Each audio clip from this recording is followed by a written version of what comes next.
Assalamualaikum dan hai semua. Sekarang ini, anda bakal melihat sebuah kompilasi video yang mengkhususkan mengenai persoalan adakah KPP ini penyebab kepada stres. Jadi, dalam kompilasi ini akan mengetengahkan 8 speaker daripada kami mengenai faktor dan solusi kepada stres. Speaker yang akan mengetengahkan faktor akan stres ialah Hakim, Wafi, Aiman dan Syazwani. Manakala speaker yang membincangkan solusi bagi mengurangkan stres ialah Amza, Zulhelmi, Nasrul dan Hazimi. Oh ya, saya pula sebagai pengarah dan editor. Tanpa melengahkan masa lagi, mari kita lihat dan menghayati ilmu yang akan disampaikan daripada kami. Selamat menonton. Saya ingin mengetengahkan satu poin saya sahaja, iaitu hilang punca pendapatan dan hilangnya pekerjaan yang disebabkan oleh PKP. Secara tidak langsung mendorong seseorang itu berada dalam keadaan yang stres dan berada dalam keadaan tekanan yang sangat tinggi. Semua orang tahu PKP merupakan singkatan nama bagi Perintah Kawalan Pergerakan yang arahannya dikeluarkan oleh kerajaan yang mendorong atau mewajibkan semua rakyat untuk terus kekal berada di rumah, atau dalam kata Inggerisnya adalah stay at home. Bagi mereka yang sudah bekerja, kebanyakan organisasi tempat mereka bekerja akan memberikan cuti tanpa gaji, dan ada yang lebih teruk lagi, mereka terus diberhentikan tanpa alasan yang kukuh dan munasabah hanya disebabkan oleh PKP semata-mata. Di sini akan timbulnya satu persoalan. Bagaimanakah mereka mahu meneruskan kehidupan seharian mereka sewaktu dalam tempoh PKP tanpa punca pendapatan yang tetap? Ditambah lagi sekiranya mereka tidak mempunyai tabungan dan simpanan yang cukup dan stabil dan mempunyai tanggungan yang sangat ramai. Ini secara tidak langsung akan memberikan tekanan kepada seseorang itu untuk terus berfikir bagaimana mahu mencari punca pendapatan. Kesan daripada ini akan menyebabkan mereka akan mudah berasa stres dan mudah berada dalam keadaan tertekan. Seterusnya, kita beralih kepada perspektif yang berbeza. Bagaimana pula dengan golongan muda dan anak muda yang hanya setahun jagung bekerja, dan malah mungkin ada mereka yang tidak sampai setahun pun bekerja. Ditambah lagi dengan kehidupan mereka di tengah kota raya yang sedang membangun dengan pesat, kos sara hidup yang sangat tinggi dan berjauhan dengan keluarga. Di sini akan timbul satu cabaran, bagaimana mereka menguruskan kehidupan mereka dari segi fizikal dan mental dalam menghadapi cabaran ini. Kesimpulan daripada saya rasa PKP ini sebenarnya memberikan kesan yang sangat mendalam kepada semua orang, dan PKP ini merupakan satu calling up ataupun isyarat jelas kepada kita semua untuk sentiasa bersiap siaga dari segi fizikal dan mental dalam menempuh pelbagai cabaran. Sekian daripada saya. Wassalamualaikum warahmatullahi wabarakatuh.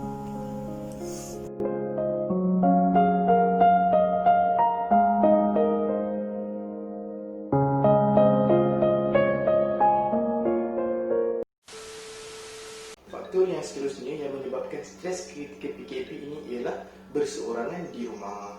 Seperti yang kita maklum, kerajaan Malaysia telah mengeluarkan arahan untuk rakyat Malaysia stay at home bermula daripada 18 Mac 2020, yang mana kita kenalinya sebagai PKP, iaitu Perintah Kawalan Pergerakan. PKP ini menyebabkan sebahagian golongan rakyat Malaysia terkandas di kediaman mereka, yang mana ianya bukan kediaman asal mereka. Contohnya seperti golongan muda yang bekerja di bandar dan menetap di bandar, dan juga golongan pelajar yang menetap di IPT, yang menuntut di IPT dan tinggal di kolej kediaman mereka. Berbalik kepada berseorangan tadi, secara logiknya mereka yang berseorangan ini lebih cenderung untuk mengalami masalah mental kerana mereka tiada teman untuk bercakap, mereka tiada teman untuk meluahkan masalah mereka, yang mana ia akan membawa kepada stres. Dan inilah yang berlaku kepada setengah rakyat Malaysia ketika PKP ini, yang mana KKM melaporkan bahawa mereka menerima lebih daripada 8,000 panggilan, yang mana 46% adalah berkaitan dengan masalah emosi. Masalah berseorangan di rumah ini boleh mengganggu emosi seseorang, dan ia juga menyebabkan beberapa isu ketika PKP ini. Contohnya seperti isu yang timbul ketika daripada pelajar IPT, di mana pelajar IPT merungut dan tidak bersyukur walaupun telah diberi bantuan oleh kerajaan. Ini juga mungkin kesan daripada masalah emosi, yang mana mereka sedih. Mungkin mereka sedih kerana tidak dapat balik ke rumah dan meluangkan masa bersama keluarga seperti pelajar-pelajar lain dan sahabat-sahabat mereka yang lain. Mungkin mereka berada di universiti itu bersama ramai orang, tetapi orang-orang di situ bukan orang yang mereka rapat dan mereka kenal, dan mereka jenis yang kurang bergaul yang menyebabkan mereka berseorangan, dan itu akan menimbulkan masalah kepada mereka. Okey, berseorangan ini nampak seperti masalah kecil, tapi ianya tidak, dan jika dibiarkan boleh jadi stres, dan jika dibiarkan lagi ia akan menjadi depresi.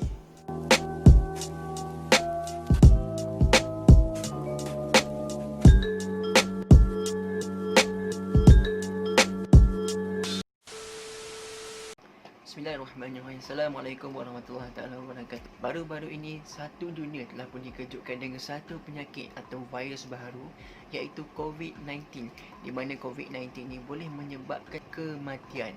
Oleh itu, ia telah memberi impak yang besar kepada seluruh masyarakat dunia, baik dari segi ekonomi dan juga kehidupan seharian kita. Oleh itu, di negara kita, kerajaan telah pun mengeluarkan satu arahan, iaitu PKP, bagi memastikan rantaian COVID-19 dapat dihapuskan di negara kita. Poin saya pada hari ini ialah PKP punca stres.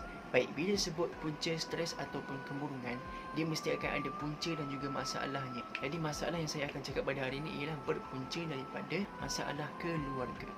Pertama, iaitu kawasan atau kediaman yang sempit. PKP baru ni memang memberi kesan kepada semua orang, terutama bagi mereka yang tinggal di kawasan yang sempit dan sesak, dan dalam rumah tu ada ramai keluarga ataupun ramai anak-anak. Tambah merumitkan lagi, kediaman mereka tu tak ada langsung ruang untuk menyenangkan diri ataupun ruang kerja untuk ibu bapa atau anak-anak yang masih belajar.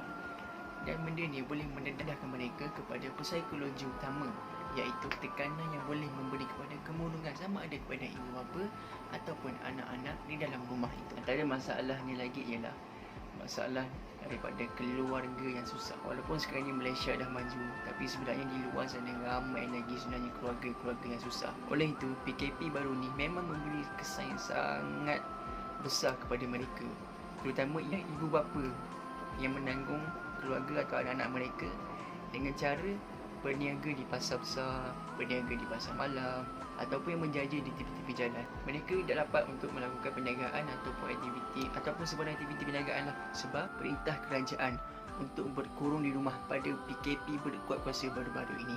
Dan hal ini memang memberi kesan yang sangat besar kepada mereka, terutama keluarga ataupun ibu bapa yang mencari sumber pendapatan melalui perniagaan kecil yang saya sebutkan tadi.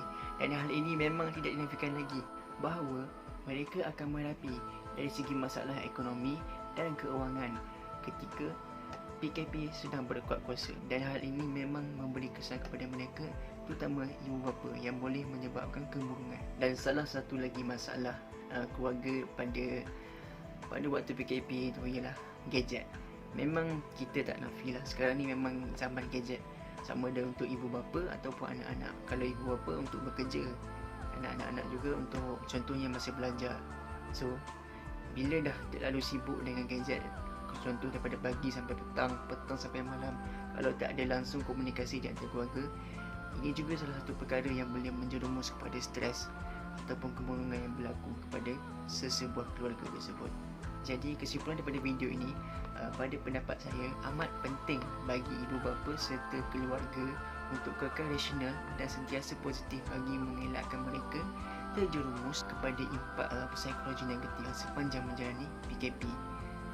Dan ibu bapa juga haruslah bijak untuk memikirkan ataupun melakukan perkara-perkara yang berfaedah bersama keluarga untuk memastikan keluarga sentiasa berada di dalam keadaan yang baik dan bahagia.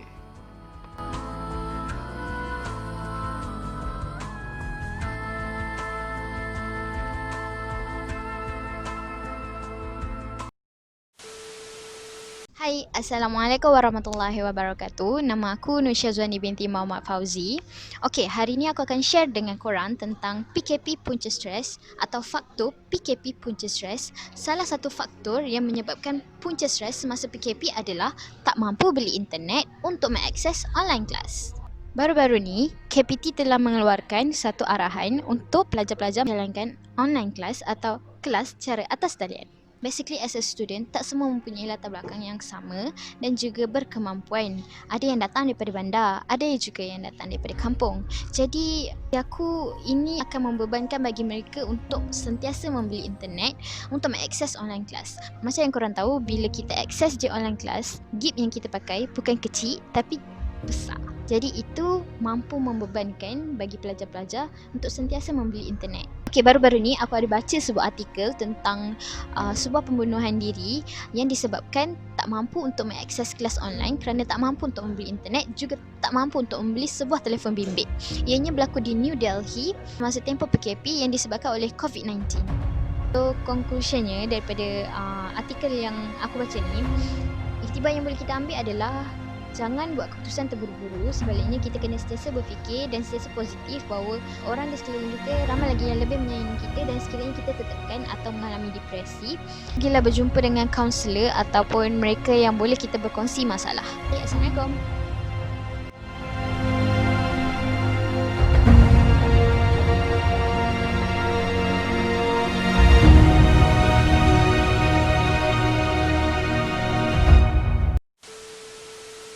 Okay, hari ini saya akan berkongsi 3 cara bagaimana untuk menjana pendapatan di rumah. Lebih-lebih lagi kita sebagai student dan musim PKP ini.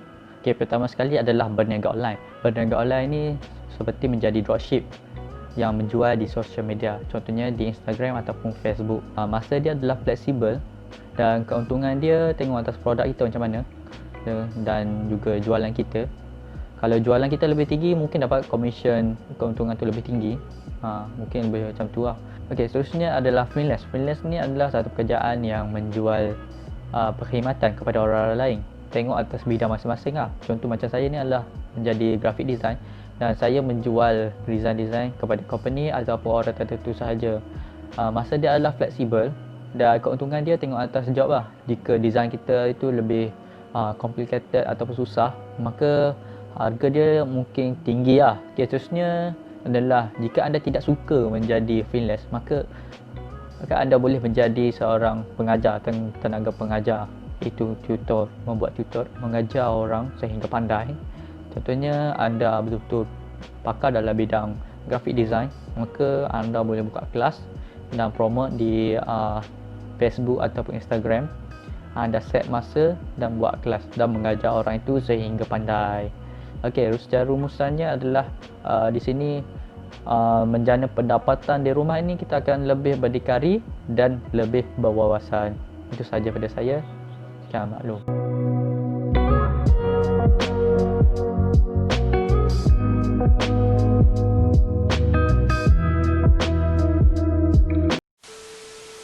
Okey, baik. Assalamualaikum warahmatullahi wabarakatuh. Hari ini kita akan bercakap berkenaan dengan PKP punca stres. Tapi pada bahagian saya akan menerangkan berkenaan dengan cara mengatasi stres tersebut. Antara cara untuk mengatasi stres tersebut adalah melalui mendapatkan perkhidmatan kaunseling secara atas talian. Apa itu kaunseling?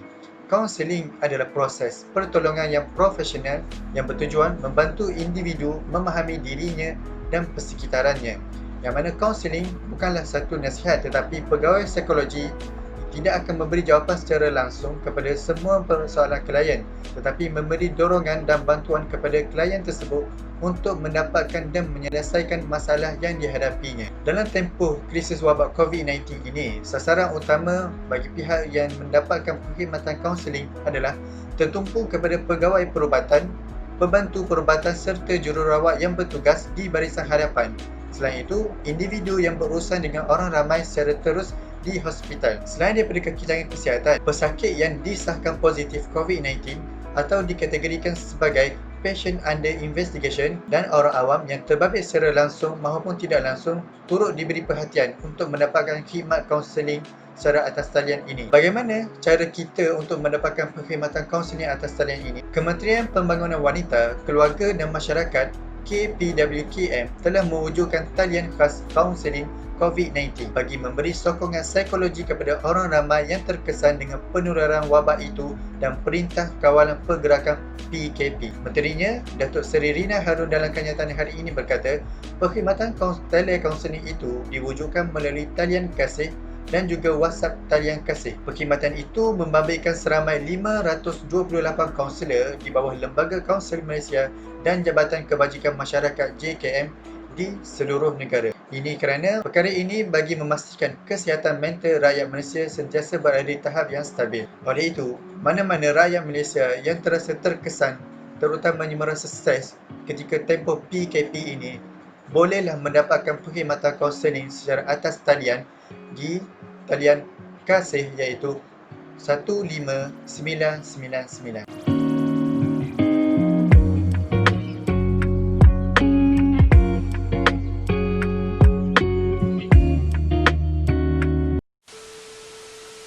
Terdapat banyak cara untuk mengatasi stres dalam situasi PKP ini. Contohnya, perbanyakkan aktiviti kekeluargaan. Ibu bapa boleh mengambil peluang tempoh PKP ini untuk meluangkan masa bahagia bersama anak-anak di rumah. Sebagai ibu bapa, pasti kita tidak mahu melihat anak-anak menghabiskan masa menghadap peranti dan televisyen sahaja sepanjang hari. Untuk mengelakkan mereka cepat bosan dan stres apabila tidak dapat keluar dari rumah untuk bermain bersama kawan-kawan. Contoh aktiviti yang kita boleh lakukan bersama ahli keluarga ialah memasak bersama-sama. Jika sebelum ini tugasan memasak di rumah lebih sinonim untuk kaum ibu, kali ini biarlah semua ahli keluarga terlibat sama. Selain mengeratkan hubungan, ia juga mengajar anak-anak konsep bekerjasama sebagai satu pasukan. Selain itu, luangkan masa bermain permainan keluarga bersama-sama. Pelbagai aktiviti yang boleh dilakukan. Contohnya bermain dam, catur, congkak dan lain-lain lagi. Pasti banyak permainan-permainan tradisional zaman kanak-kanak yang boleh diperkenalkan kepada anak-anak. Di samping itu juga, ambillah peluang untuk solat berjemaah bersama-sama. Salah satu rahmat besar PKP ialah kita berpeluang mengerjakan solat berjemaah bersama-sama keluarga setiap hari. Jika berkesempatan, bolehlah tambah lagi aktiviti bacaan hadis dan juga tadarus Al-Quran bersama-sama. Akhir sekali, kita juga boleh mengemas rumah bersama-sama. Waktu PKP ini adalah masa yang paling sesuai untuk mengemas rumah bersama ahli keluarga. Apabila kita mengemas rumah, ia akan dapat mengelakkan ahli keluarga kita daripada jatuh sakit dan membuatkan rumah kita lagi bersih dan lagi cantik.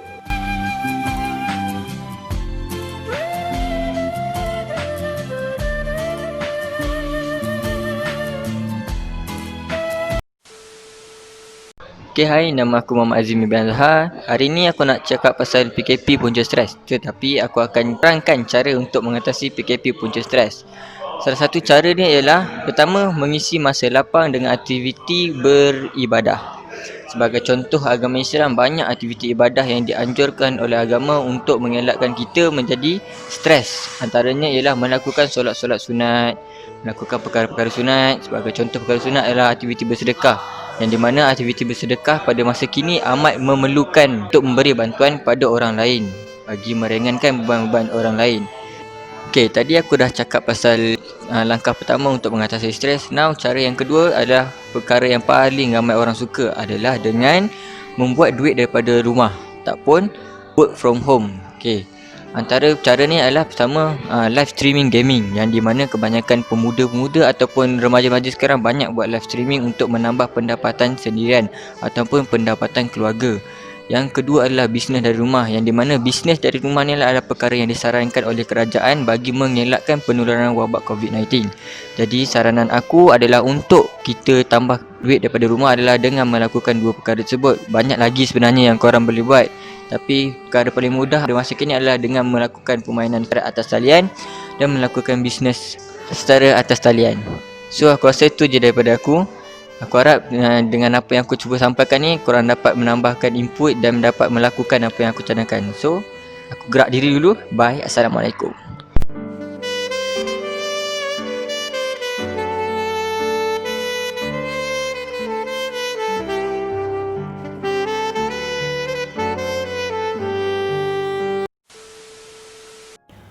Baiklah, sekian saja ilmu yang kami sampaikan. Semoga ianya menjadi manfaat bersama juga diri sendiri. Maaf daripada kami jika tersilap fakta maupun pertuturan. Sekian itu sahaja, terima kasih dan jumpa lagi.